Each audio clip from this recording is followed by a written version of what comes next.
min awalihim ila akhirih, khususun salaman ikraman wa ta'liman wa mahabbatan wa syauqan. Semoga senantiasa terlimpah keharibaan beliau al-Hudhar zaman radhiyallahu anhu.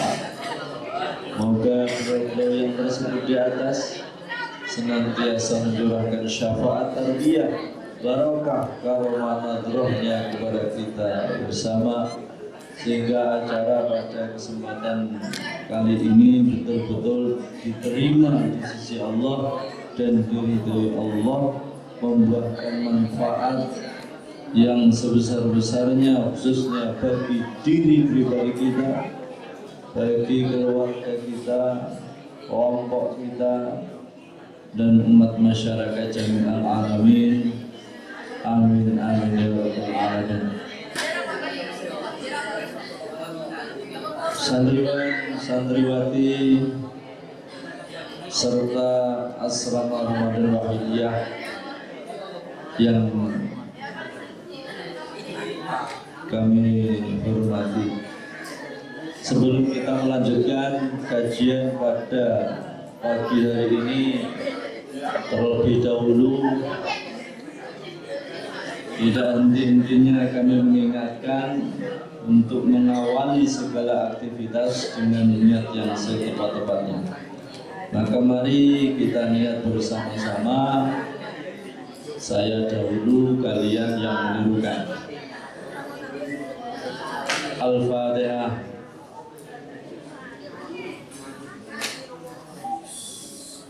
Bismillahirrahmanirrahim.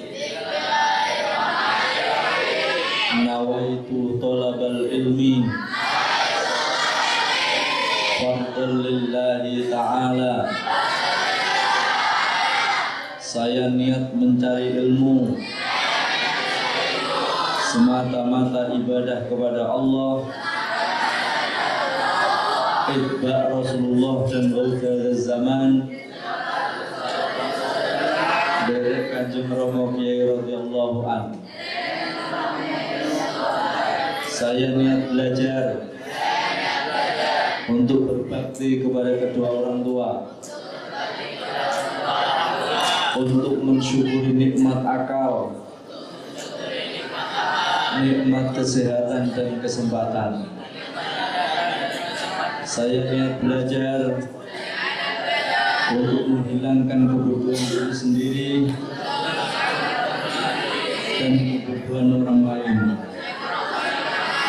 Saya niat belajar untuk menegakkan agama Allah dan untuk perjuangan hafidhu ilallah, semata-mata hanya mengharapkan ridho Allah. Lillah billah, lil rasul bil rasul, lil ghauz bil ghauz. Al-Fatihah.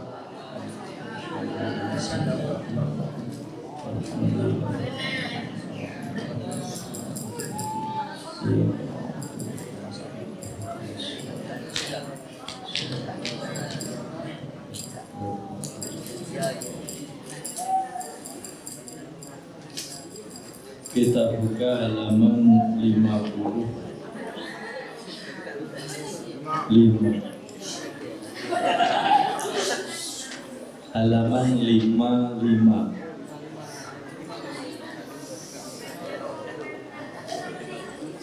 Bab as-suhuf wal kutub al-munzalah. Kita teman. Bismillahirrahmanirrahim.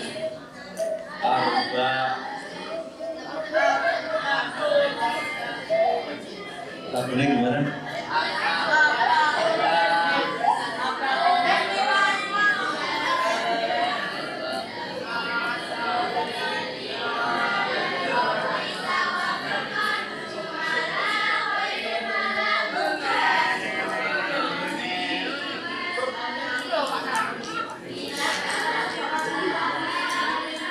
Ulang.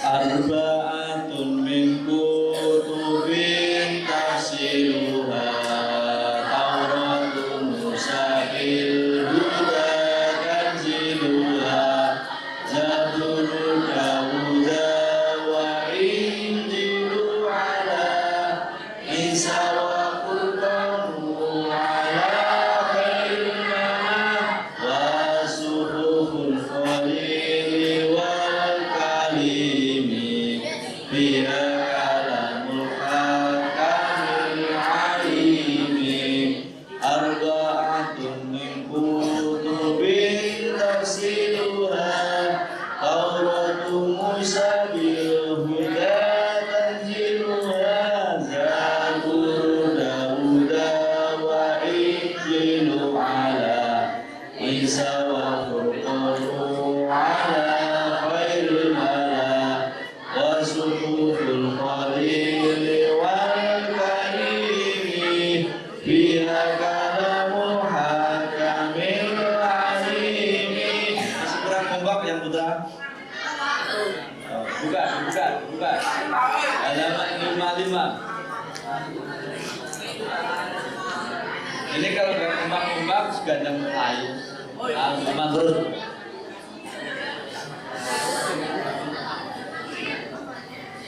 Satu, dua, tiga.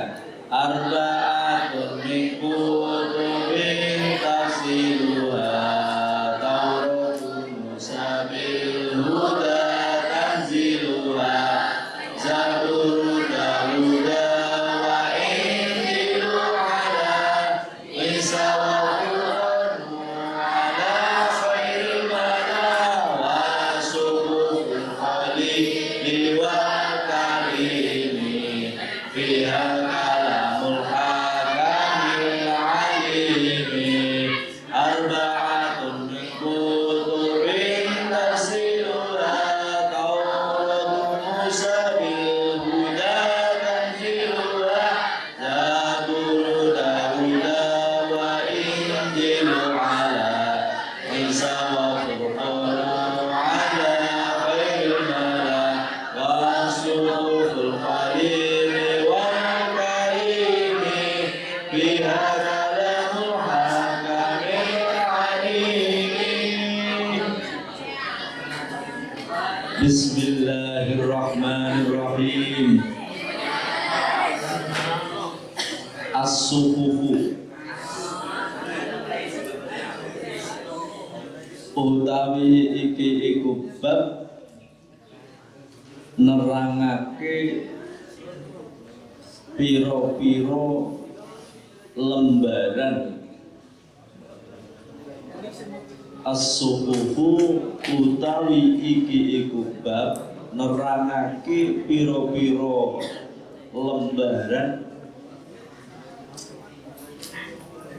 wal kutubi lan piro-piro kitab.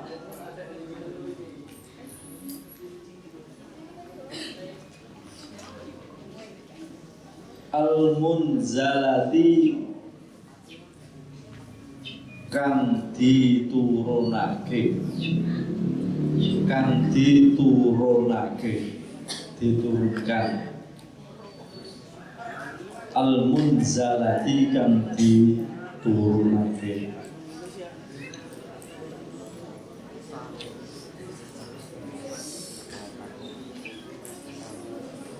arba'atun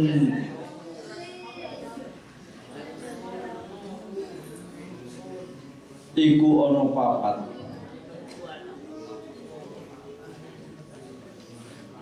min kutubin saking piro-piro kitab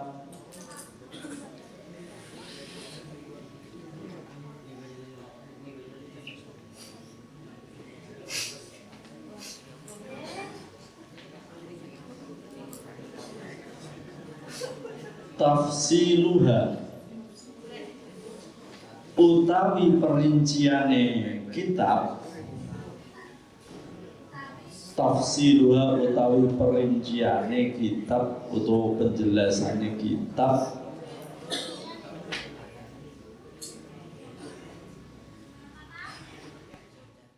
Tauratu Musa iku kitab Taurate Nabi Musa. Tauratu Musa iku kitab Taurate Nabi Musa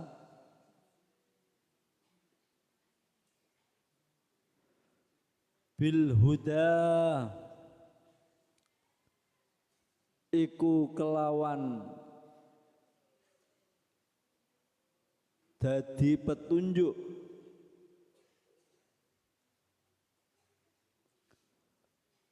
tanziluha utawi temurune Taurat. Tanziluha utawi temurune turun utawi temurune Taurat. Temurune kitab Taurat.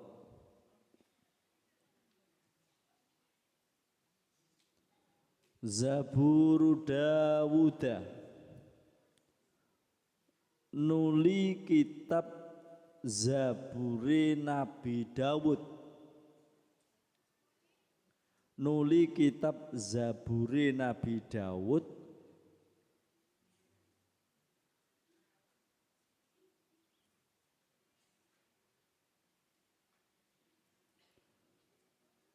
wa Injilulan kitab Injil wa Injilulan kitab Injil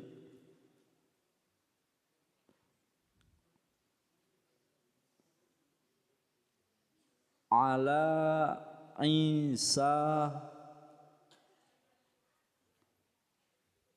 den turunake ing atase Nabi Isa. Diturunake ing atase Nabi Isa.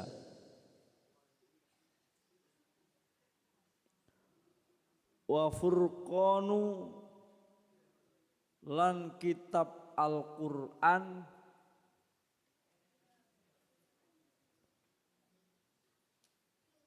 ala khairil malah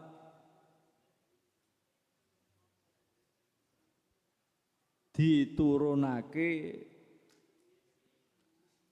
ing atase Nabi Muhammad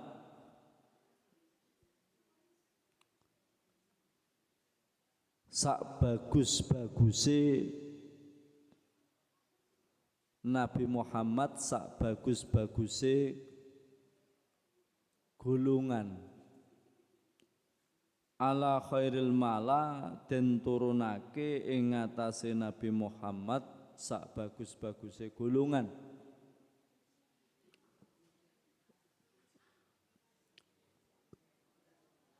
wa suhuful khalili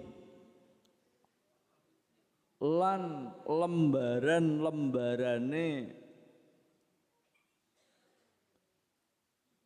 Nabi Ibrahim Khalilullah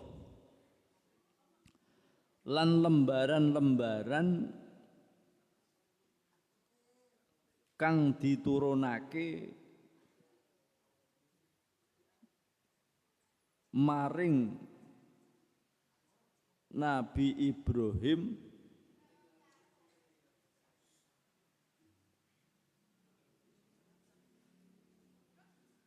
Khalilullah. Khalilullah kekasih Allah. Wal kalimi lan den turunake ing atase Nabi Musa Khalilullah Kalimullah. Kalau Nabi Ibrahim julukane Khalilullah kekasih Allah. Kalau Nabi Musa julukane Kalimullah yang pernah diajak bicara langsung dengan Allah. Fiha iku ing dalem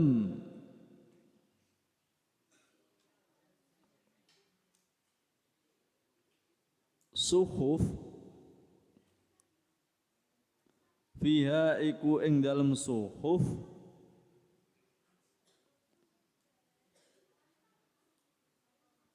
kalamul hakami utawi dawe zat kang moho wicaksana utawi dawe zat kang moho wicaksana. Wicaksana apa? Bijaksana. Al-alimi tur zat kang ngudaneni. Al-alimi tur zat kang ngudaneni. Ngudaneni itu mengetahui.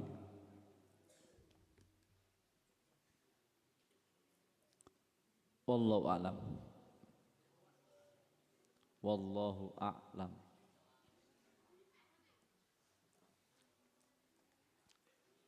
Pagi ini kita membahas tentang kitab dan juga suhuf.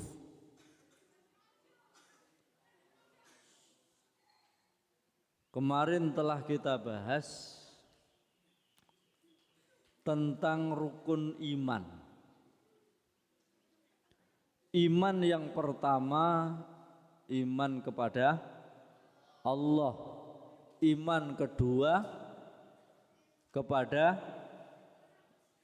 malaikat. Iman ketiga kepada kitab. Iman keempat kepada Rasul. Iman yang kelima, iman kepada hari akhir. Iman yang keenam, iman kepada takdir. Kemarin kita telah membahas tentang iman kepada Allah. Juga telah membahas tentang iman kepada Rasul. Juga telah kita bahas kemarin tentang iman kepada para malaikat. Sekarang kita membahas tentang iman kepada kitab.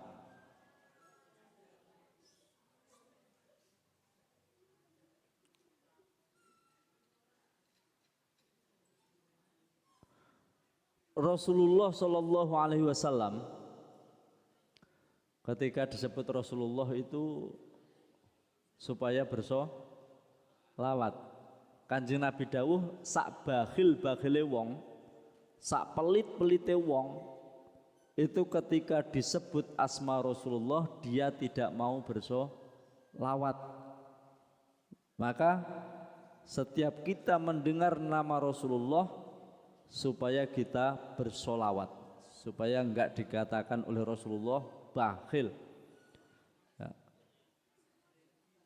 Rasulullah Sallallahu Alaihi Wasallam,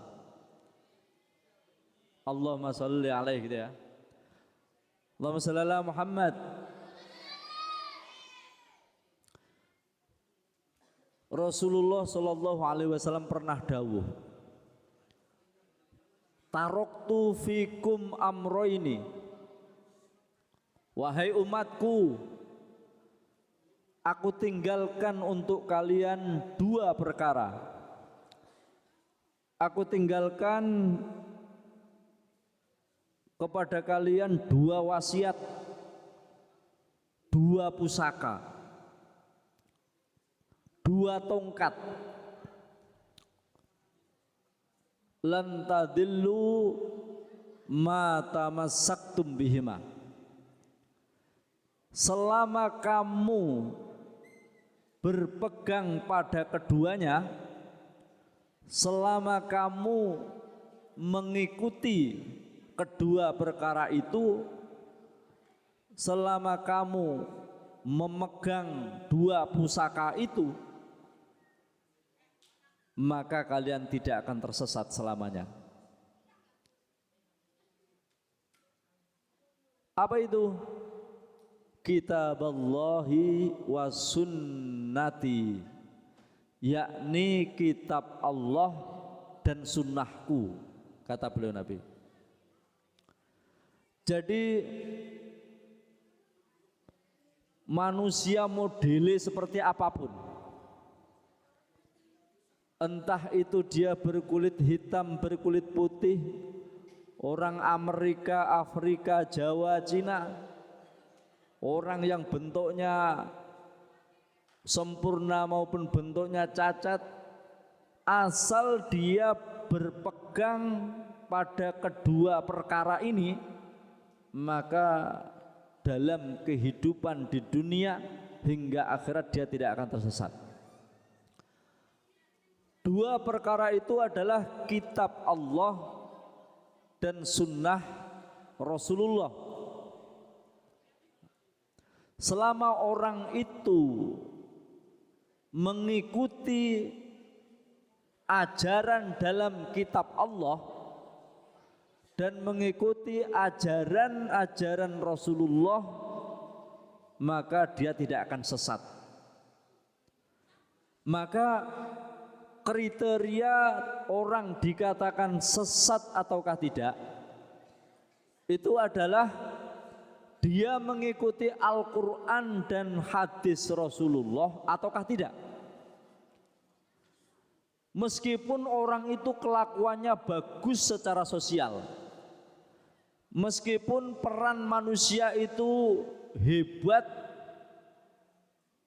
bermanfaat, disanjung-sanjung oleh masyarakat, akan tetapi jika kehidupannya tidak sesuai dengan Al-Quran dan hadis-hadis sahih, maka dia dikatakan sesat. Tapi sejelek-jelek apapun bentuk manusia, asal dia mengikuti kitab Allah, ajaran dalam kitab Allah dan ajaran sunnah Rasulullah, maka dia tidak akan sesat. Maksudnya sesat dan tidak sesat ini gimana toh? Maksudnya dikatakan sesat itu dia tidak akan sampai kepada Allah dan tidak akan mendapatkan ridho Allah.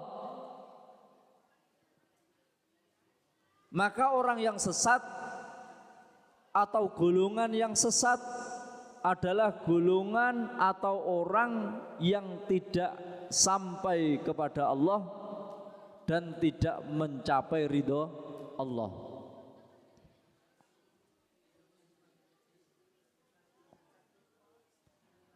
Maka yang harus kita pegang betul itu adalah kitab Allah dan sunnah Rasulullah. Nah, kitab-kitab Allah ini sejak zaman Nabi Adam sampai zaman Nabi Muhammad itu ada 4 kitab. Ada 4 kitab. Pertama kitab apa? Taurat, diturunkan pada siapa? Nabi Musa. Yang kedua kitab Zabur, diturunkan pada siapa? Nabi Daud. Kemudian kitab Injil, diturunkan pada siapa? Nabi Isa. Kemudian kitab Al-Quran, diturunkan pada Nabi Muhammad. Selain kitab juga ada suhuf atau sohifah. Suhuf itu diturunkan kepada nabi-nabi juga. Ada yang tahu suhuf itu diberikan kepada nabi siapa aja? Pertama kepada Nabi Adam. Nabi Adam diberi suhuf atau lembaran-lembaran. Kemudian Nabi Syith. Nabi Syith itu siapa? Pernah kenal? Pernah mendengar? Nabi Syith itu adalah putranya Nabi Adam. Putra Nabi Adam berarti saudaranya Qabil dan Habil. Tapi itu adiknya berarti. Adiknya Qabil dan Habil. Kemudian suhuf itu diberikan kepada Nabi Musa. Juga diberikan kepada Nabi Ibrahim. Kemudian ada lagi diberikan kepada Nabi Idris. Nah, apa toh bedanya kitab dengan sohifah, suhuf? Apa? Kalau kitab secara gampang-gampangan, kalau kitab itu secara lahiriah bentuknya seperti ini, sebuah buku, ya. Kalau sohifah itu lembaran-lembaran. Nah, ada lembaran satu lembar, ini sohifah, ya. Ini adalah pengetahuan secara mendasar, secara bahasa. Kalau kitab bentuknya seperti ini, kalau sohifah bentuknya lembaran-lembaran. Nah, tentunya antara kitab dengan suhuf ini lebih sempurna mana? Lebih sempurna kitab. Maka perbedaan antara kitab dengan suhuf, kalau kitab itu isinya lebih luas, lebih detail. Kalau suhuf, kalau Quran kitab ya. Kalau kitab isinya lebih detail. Kalau sohifah atau suhuf itu isinya lebih spesifik, lebih khusus tertentu. Nah, Allah menurunkan kepada para nabi kitab-kitab dan suhuf-suhuf. Sekarang pertanyaannya, ketika Allah menurunkan kitab Al-Quran kepada Nabi Muhammad, ini namanya apa ini? Kitab Al-Quran. Ketika Allah menurunkan kitab Al-Quran kepada Nabi Muhammad, ini bentuknya apa? Kitab buku seperti ini dikasihkan kanjeng Nabi? Bukan. Bukan kan? Berarti kitab itu adalah yang hakikat kitab itu yang tertulis di buku ini atau yang tak tertulis? Hah? Hakikatnya kitab. Kitab yang diturunkan Allah kepada Nabi itu tertulis seperti ini, dibendel seperti ini atau tidak? Tidak. Betul, tidak. Jadi yang diturunkan kepada Nabi itu adalah sebuah kalam. Meskipun kitab, tapi itu bentuknya kalam. Kalam Allah yang disampaikan di hati kanjeng Nabi. Kemudian dari kanjeng Nabi dilisankan, dikeluarkan melalui lisan kanjeng Nabi, kemudian ditulis oleh para sahabat. Maka setiap datang wahyu itu Rasulullah biasanya memanggil sahabat. Ketika habis wahyu turun, Rasulullah memanggil sahabat. Untuk apa? Untuk menulis wahyu itu. Maka ketika Rasulullah mendapatkan wahyu surat Al-Fatihah, beliau kumpulkan beberapa sahabat untuk menulis itu. Allah menurunkan ayat kursi, kemudian dikumpulkan para sahabat untuk menulis itu. Ya, kadang mengumpulkan sahabat, kadang tidak, baru beberapa hari baru disampaikan kepada para sahabat. Nah, maka kitab itu hakikatnya bukan buku bendelan, ini bukan. Kitab itu hakikatnya adalah suatu pemahaman, suatu dawuh Allah yang dimasukkan ke dalam hati kanjeng Nabi Muhammad melalui perantara malaikat Jibril dan kemudian disampaikan kepada para sahabat. Itu yang Al-Quran. Kalau yang kitab-kitab lain juga sama. Allah menyuruh malaikat Jibril menyampaikan wahyu kepada Nabi Musa, Nabi Daud, Nabi Isa. Ketika wahyu itu sudah diturunkan, kemudian dibukukan, lah itu baru menjadi tulisan-tulisan, baru tertulis. Ya.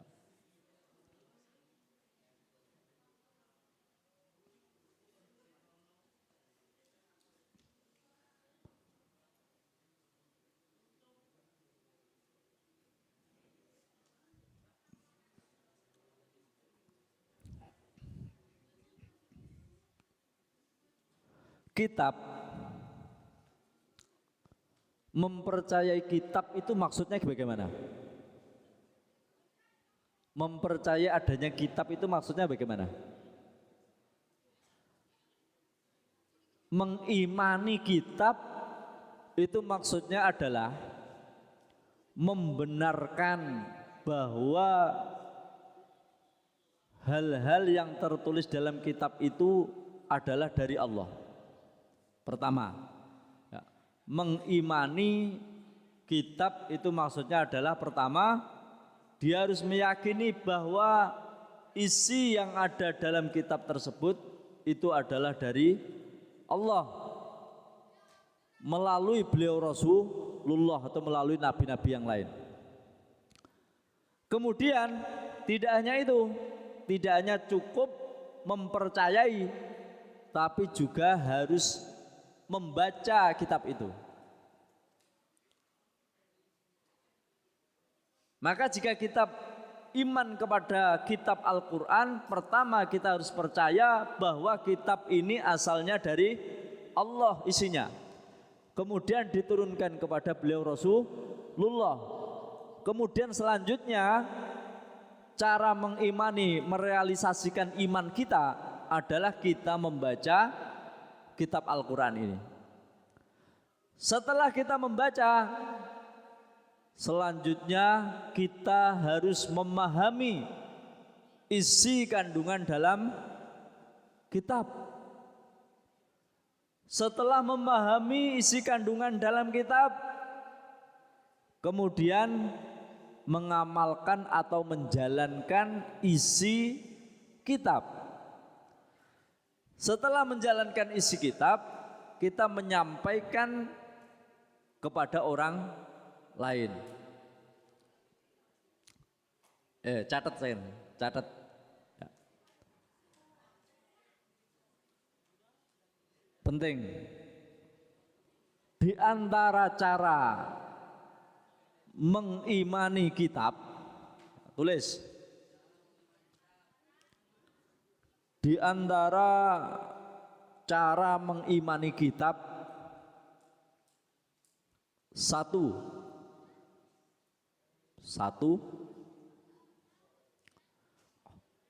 meyakini dan membenarkan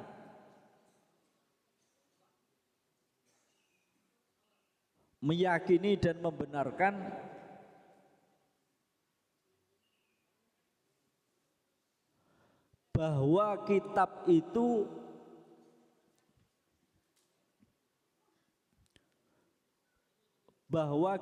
itu berasal dari Allah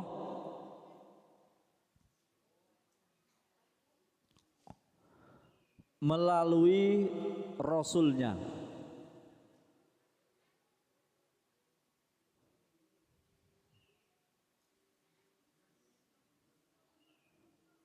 Kedua,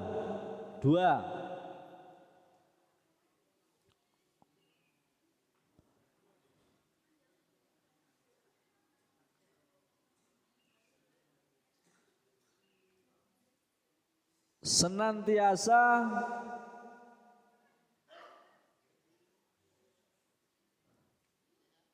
gemar membaca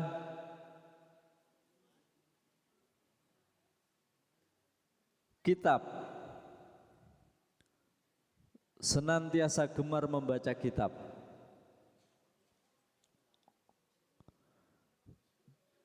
Tiga,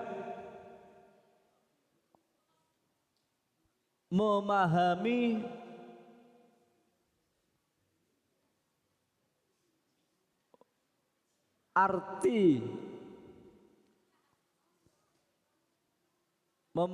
arti dan kandungan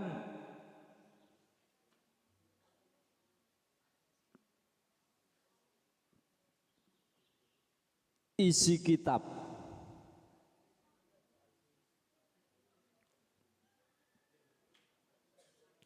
Empat,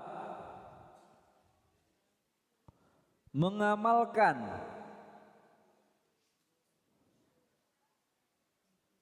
atau menjalankan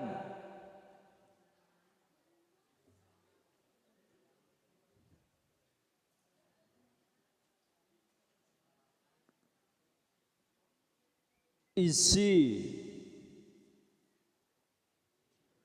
yang terkandung dalam kitab.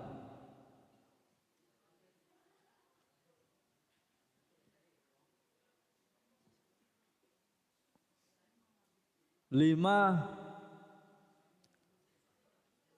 menyampaikan ayat-ayat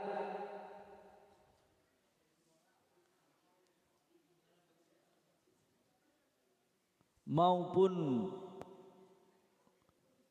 makna kandungannya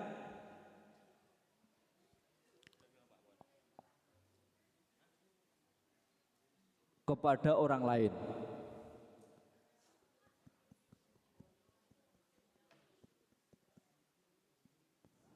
Jadi step-step dalam mengimani kitab, pertama kita mempercayai, meyakini, membenarkan bahwa kitab itu dari Allah, diturunkan kepada Rasulullah.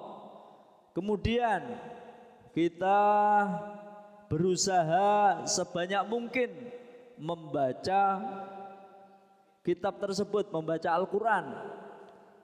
Setelah kita banyak membaca Al-Quran, kita juga supaya membaca dan memahami arti kandungan dalam Al-Quran. Setelah kita memahami, kemudian kita mengamalkan isi kandungan dalam Al-Quran. Kemudian setelah kita mengamalkan, kita menyampaikan kepada orang lain.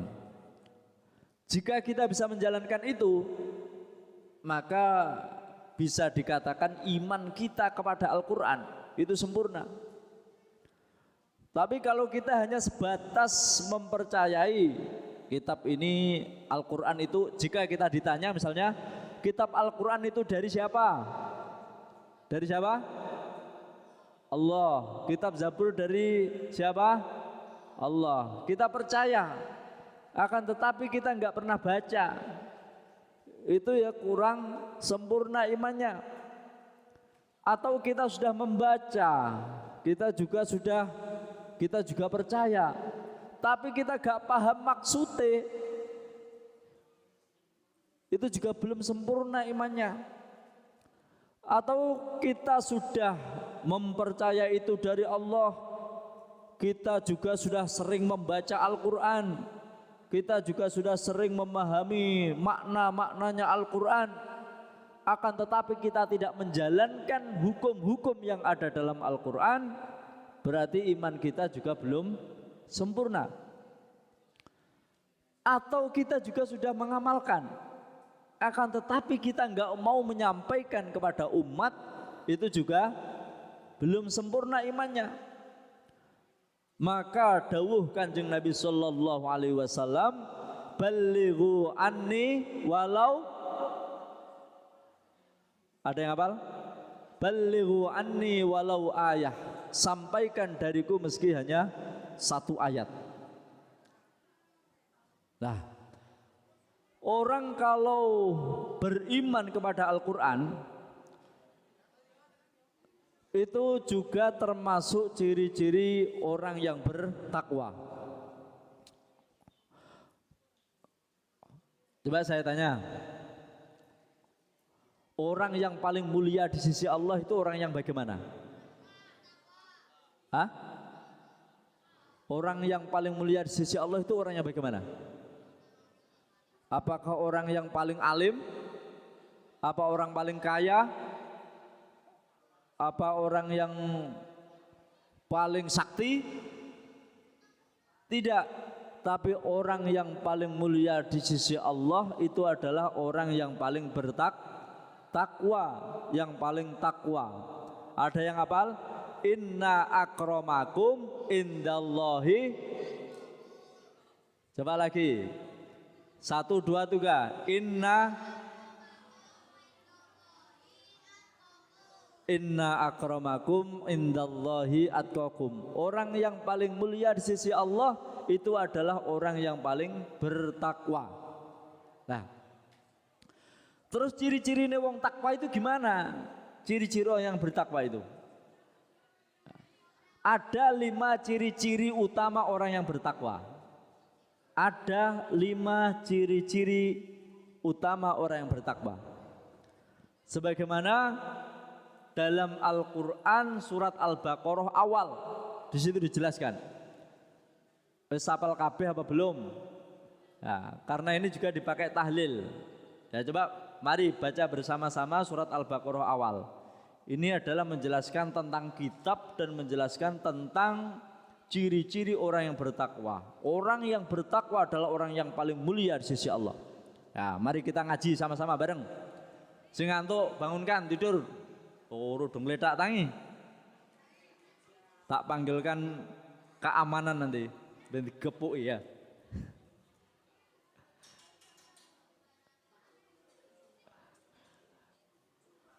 Ngantuk karo lungguh gak apa-apa, jong geledak iki tangi. Bangunkan. Bangunkan, yang geledak bangunkan.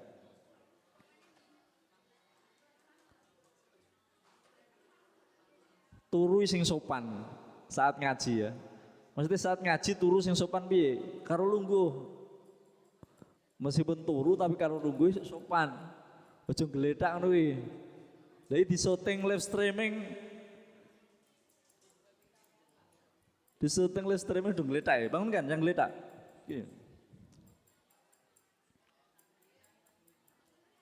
Nanti disut oleh operator nanti ya.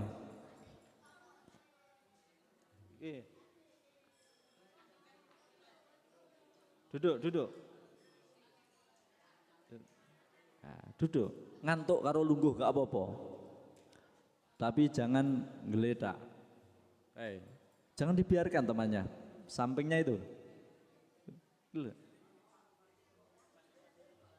Bangunkan.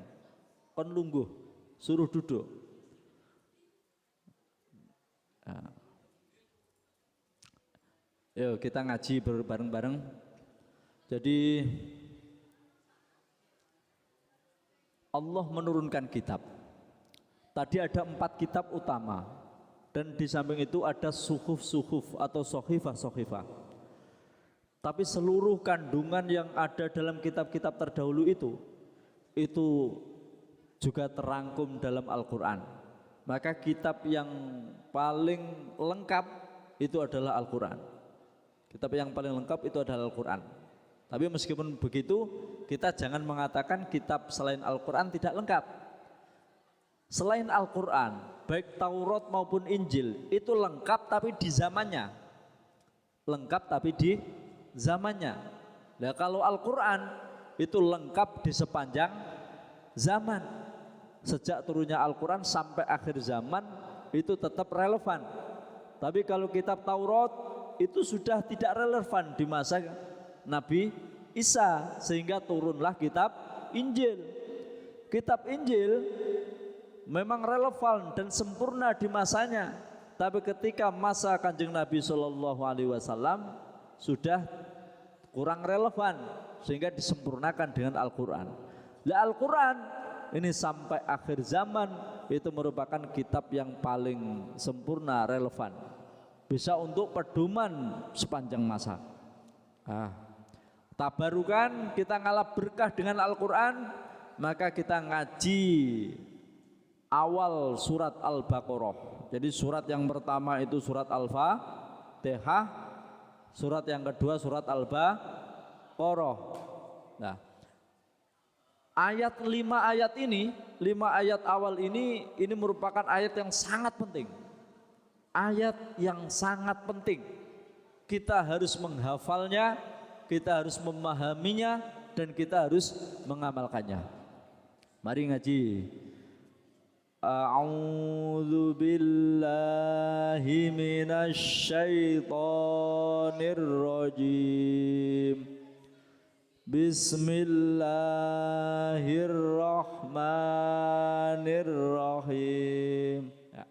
Saya bentar, tak lihat siapa yang kelihatan nggak ikut ngaji, tak suruh berdiri sambil ngaji sendiri. Tak suruh ngaji sendiri sambil berdiri. Ya.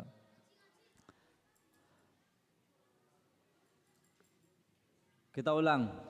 Bismillahirrahmanirrahim. Alif lam mim. Dzalikal kitabu la raiba fih. Hudal lil muttaqin. Alladzina yu'minuna bil ghaibi wa yuqimunas sholata wa mimma razaqnahum yunfiqun walladzina yu'minuna bima unzila ilaika wa ma unzila min qablik wa bil akhirati hum yuqinun ulaika ala hudam mir rabbihim wa ulaika humul muflihun. Shadaqallahul azim. Ya, doanya nanti atau pelan-pelan. Kitab Al-Quran setelah Al-Fatihah itu dibuka dengan surat Al-Baqarah. Surat Al-Baqarah dibuka dengan satu ayat misterius. Satu ayat misterius, satu ayat rahasia, kode rahasia, yakni lafaz alif lam mim. Ya, alif lam mim ini merupakan kode rahasia. Kode rahasia dalam Al-Quran. Atau ini merupakan password. Password kata kunci sebelum melafadzkan Al-Quran. Jadi kata kunci menggunakan alif lam mim. Ya. Maknanya apa? Para ulama berbeda pendapat. Ada yang memaknai alif lam mim ini, tapi ada yang tidak mau memaknai. Terus pokoknya maknanya wallahu a'lam. Nah, kalau sebagian ada yang memaknai alif lam mim itu yang dimaksud, alif itu adalah Allah, lam itu Jibril, mim Muhammad. Allah, Jibril, Muhammad.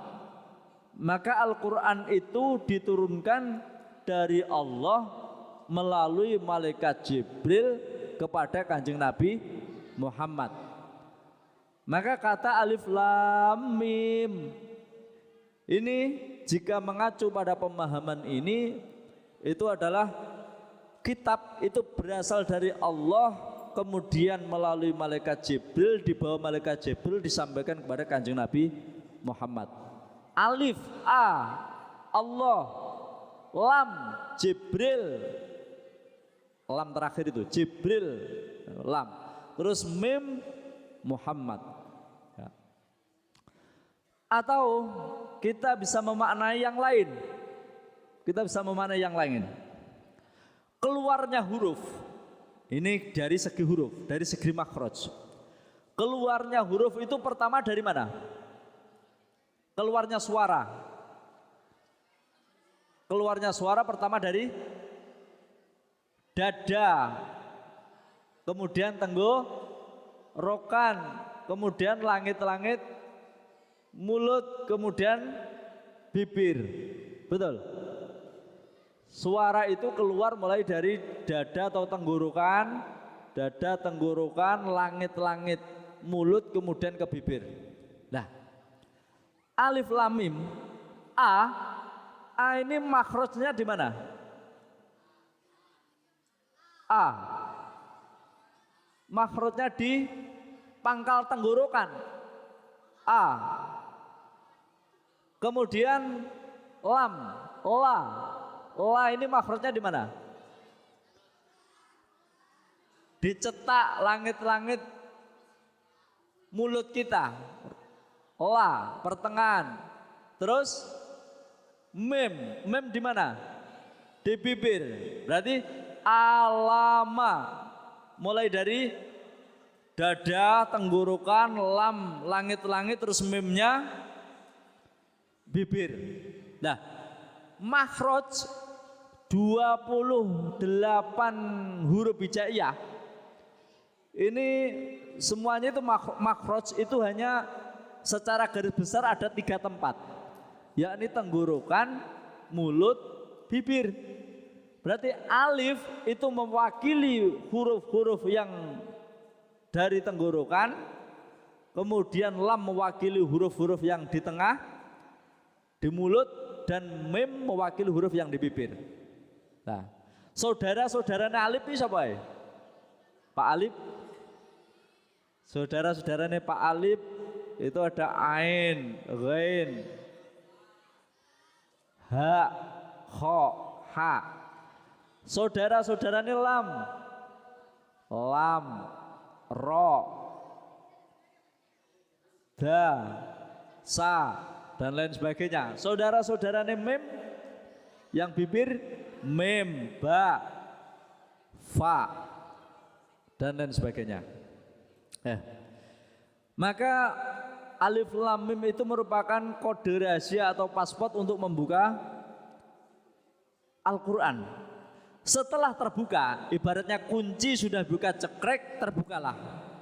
Langsung Allah dawuh, dzalikal kitabul la raiba fih. Artinya kitab itu, baik itu kitab Al-Quran maupun kitab Zabur, Taurat, Injil, tidak ada keraguan di dalamnya. Maksudnya tidak ada keraguan bagaimana?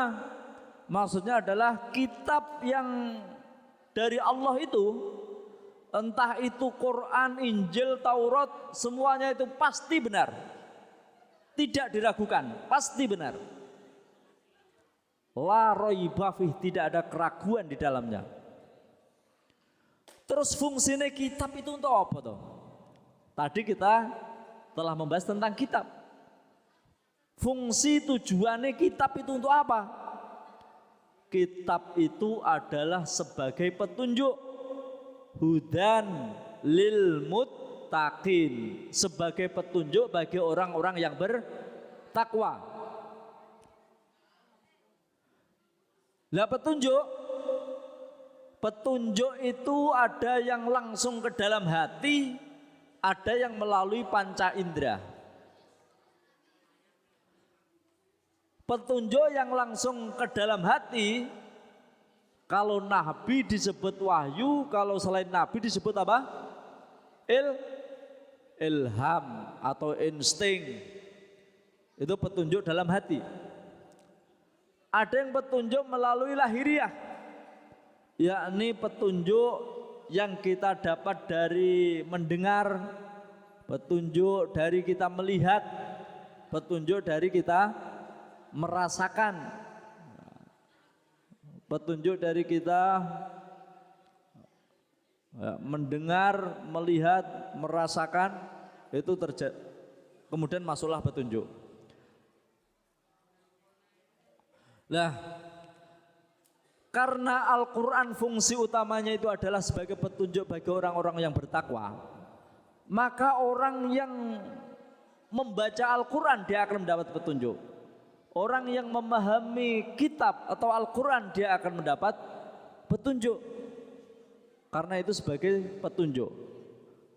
Nah maka dikaitkan dengan hadis awal tadi, selama kamu masih berpegang kepada kedua hal ini, yakni kitab Allah dan sunnah Rasulullah, kalian tidak akan sesat selamanya. Karena kitab itu, khususnya Al-Quran, itu merupakan suatu petunjuk bagi manusia. Lah karena di sini kalimatnya Al-Quran atau kitab itu petunjuk bagi orang-orang yang bertakwa, maka orang yang tidak bertakwa itu dia tidak akan bisa hatinya menerima petunjuk. Dia tetap atos. Tetap atos. Ya. Quran atau kitab itu petunjuk bagi orang-orang yang bertakwa. Kemudian orang-orang yang bertakwa itu orang yang bagaimana? Ya, ada 5 ciri orang yang bertakwa. Yang pertama, yu'minuna bil alladzina yu'minuna bil ghaibi. Ya. Yang pertama, ciri-ciri orang yang bertakwa itu dia beriman kepada yang gaib. Yang gaib itu apa saja? Allah itu gaib. Allah kelihatan enggak? Gaib. Malaikat kelihatan enggak? Malaikat gaib. Takdir itu kelihatan enggak? Itu gaib. Surga neraka saat ini kelihatan enggak? Berarti itu gaib. Berarti beriman pada yang gaib itu iman pada Allah, iman pada malaikat, iman kepada hari akhir, iman kepada takdir itu. Terus ciri-ciri yang kedua orang yang bertakwa, alladzina yu'minuna bil ghaibi wa yuqimunas sholata. Yakni orang yang senantiasa menjaga sholatnya, orang yang senantiasa berusaha memperbaiki sholatnya, orang yang senantiasa mengevaluasi sholatnya, sholat 5 waktu terutama. Kalau sholat sunnah itu tambahan, tapi yang terpenting adalah sholat 5 waktu harus kita evaluasi terus. Zuhur subuh tadi sholat kita bagaimana, zuhur kemarin sholat kita bagaimana, asarnya bagaimana, dievaluasi. Dan setiap datang waktu sholat, kita sholatnya kita perbaiki lagi. Senantiasa memperbaiki sholat, memperbaiki sholat, itu terus. Dan ada 5 kesempatan dalam sehari semalam. Maksudnya yuqimunas sholat itu enggak sekedar sholat menggugurkan kewajiban, enggak. Tapi maksudnya adalah senantiasa berusaha memperbaiki dan menyempurnakan sholat. Tidak sebatas hanya melaksanakan sholat, menggugurkan kewajiban. Maka kita harus sebagus mungkin di dalam sholat itu, berusaha sebagus mungkin. Yang awalnya pikirannya ngelantur, kita belajar lebih fokus khusyuk. Yang awalnya sholatnya cepat, kita berusaha yang tumak ninah. Madhep pada Allah kok cepet-cepetan. Ya mungkin boleh selama masih tumak ninah, tapi kan ya kurang sopan. Ya, contoh, maka untuk menyikapi sholat nun sewu, sholat tarawih yang cepat misalnya ya, itu secara fikih selama masih tumak ninah, saat sujud masih cukup subhanallah, ruku masih cukup subhanallah, itu boleh. Allahu Akbar, subhanallah, Allahu Akbar, subhanallah, Allahu Akbar, subhanallah, Allahu Akbar. Itu masih boleh selama masih ada tumak ninah, berhenti sebentar selama ucapan subhanallah. Tapi jika kita renungkan angen-angen, apa sopan kita menghadap Allah dengan cepat-cepat seperti itu? Contoh misalnya kita sowan Kanjeng Rama aja, kita mau sungkem Kanjeng Rama, ini kira-kira kita kita pegang tenanan terus kita cium, atau hanya sebatas kita kayak menyapa seret-seret gitu aja. Kan ya harus tumak ninah dulu, set dipegang, dicium, baru jadi enggak, kalau terlalu cepat enggak sopan. Ya, kecuali yang menyuruh cepat panitia saat pisuanan umum. Tapi kalau suan sendiri cepat-cepatan itu kan kurang sopan. Begitupun sholat kita kalau cepat-cepat mungkin secara fikih selama tumak ninah masih sah. Tapi secara adab itu ya kurang adab, kurang sopan. Ya. Kemudian ciri orang takwa yang ketiga adalah wa mimma razaqnahum yunfikun, dan dari sebagian rizki yang telah kami anugerahkan kepada mereka, mereka menginfakkannya. Jadi ciri-cirinya yang ketiga orang takwa itu gemar infak, menginfakkan sebagian rizki. Lah, rizki dari Allah itu bentuknya apa ya?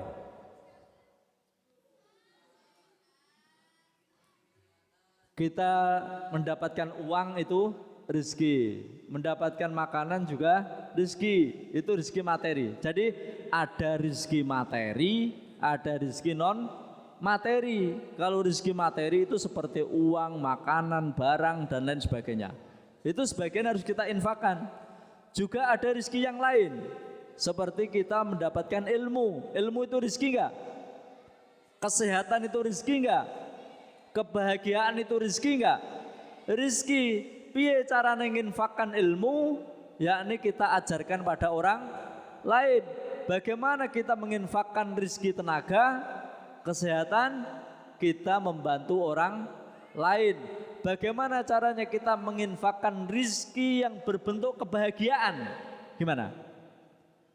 Tadi katanya bahagia itu rezeki. Gimana caranya kita menginfakkan rezeki kebahagiaan? Caranya adalah ketika bertemu dengan sesama muslim kita tersenyum. Ya, senyum adalah sedekah.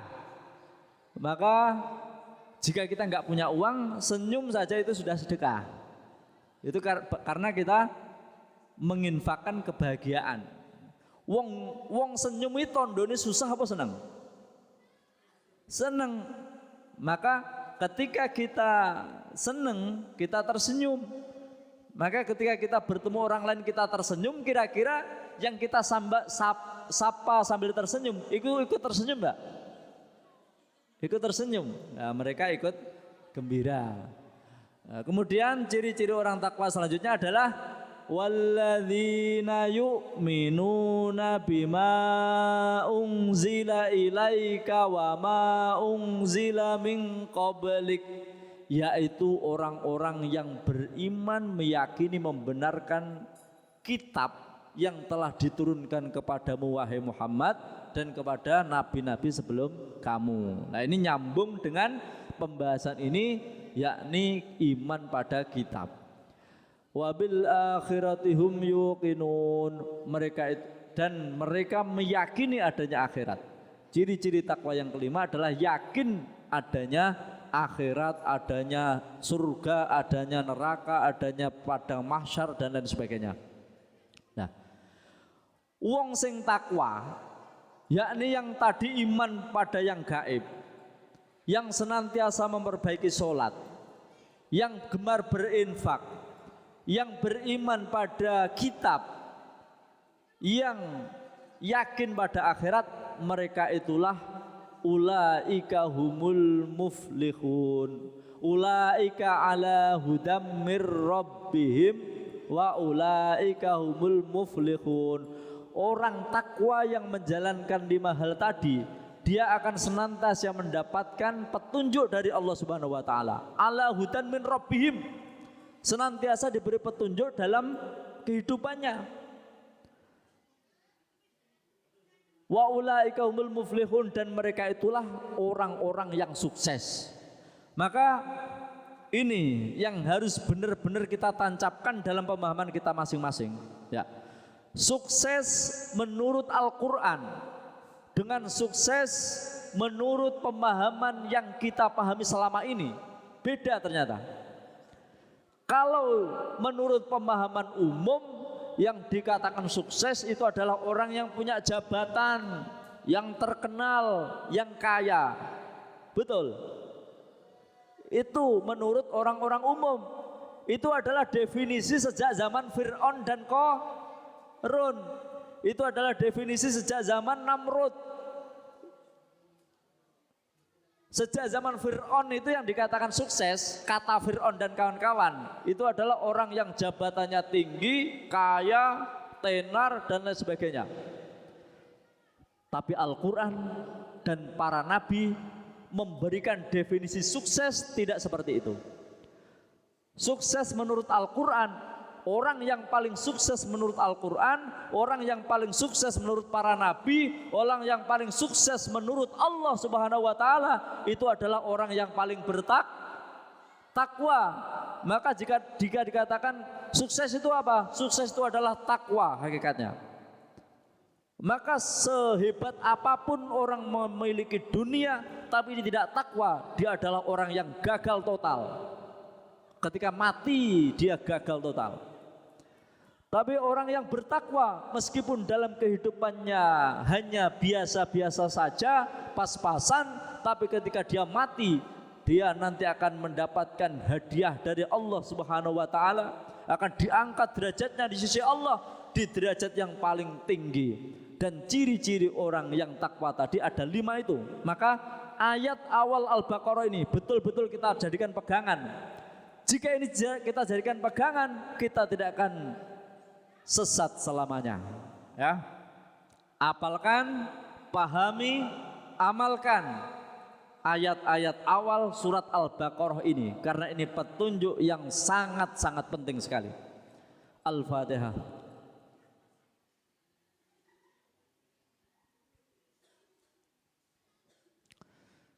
Ya syafi'al khalqis salatu wassalam alaika nurul khalqi hadiyal anam wa aslahu wa ruha wa adrikni faqad lamtu abada wa rabbina wa laysa li ya sayyidi siwaka fa in darudda kuntu syahsan alika ya sayyidi ya Rasulullah ya sayyidi ya Rasulullah ya sayyidi ya Rasulullah ya ayyuhal ghawthu salamullah alaika rabbini bi'idhnillah wanzur ilayya sayyidi binadrah musilatanil hadratil aliyah. Al-Fatihah. Mulai hari ini mari ketika membaca Al-Quran kita baca juga terjemahnya, kita baca artinya, agar Al-Quran itu tidak hanya sekedar bacaan, tapi Al-Quran itu bisa menjadi petunjuk kehidupan kita.